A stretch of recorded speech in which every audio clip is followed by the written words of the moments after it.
یہ ہے کہ گردوارہ صاحب کی عمارت جہاں بچے کرکٹ کھیل رہے ہیں، یہ واقع ہے بابا بمن شاہ کا جو گاؤں ہے، وہاں پر دیپال پور اس کی تحصیل ہے۔ بہت بڑا ہال ہے اور اس کے باہر آپ دیکھ سکتے ہیں گردوارہ صاحب کی جو مین بلڈنگ یہ ہے، ٹھیک ہے نا۔ یہ جناب بہت بڑا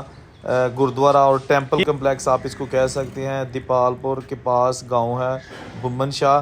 اور بتایا جاتا ہے کہ بابا بمن شاہ جو ہے نا اس کو 1947 سے پہلے بھی ہندو، سکھ اور مسلمان مذہب کے لوگ جو ہے نا وہ مانتے تھے، یہاں پہ آتے تھے، اپنے اپنے عقیدے کے مطابق، اپنے اپنے طریقے کے مطابق منتیں مانگتے تھے۔ یہاں پر غریبوں کے لیے لنگر ہر وقت چلتا رہتا تھا، اور روٹی اور سالن، کیونکہ اس وقت بھوک بہت زیادہ تھی، غربت تھی، تو یہاں پر لنگر چلتا رہتا تھا۔ لیکن یہ بہت بڑا کمپلیکس جس کو بالکل نگلیکٹ کر دیا گیا ہے، اس پر کوئی توجہ نہیں دی جا رہی، اس کو سنبھال کے رکھنا چاہیے تاکہ دنیا بھر سے یاتری یہاں پہ آئیں، ہندو آئیں، سکھ آئیں، اور اپنے بزرگوں کی جو نشانیاں ہیں 1947 سے ویران پڑی ہوئی وہ کم از کم دیکھ سکیں۔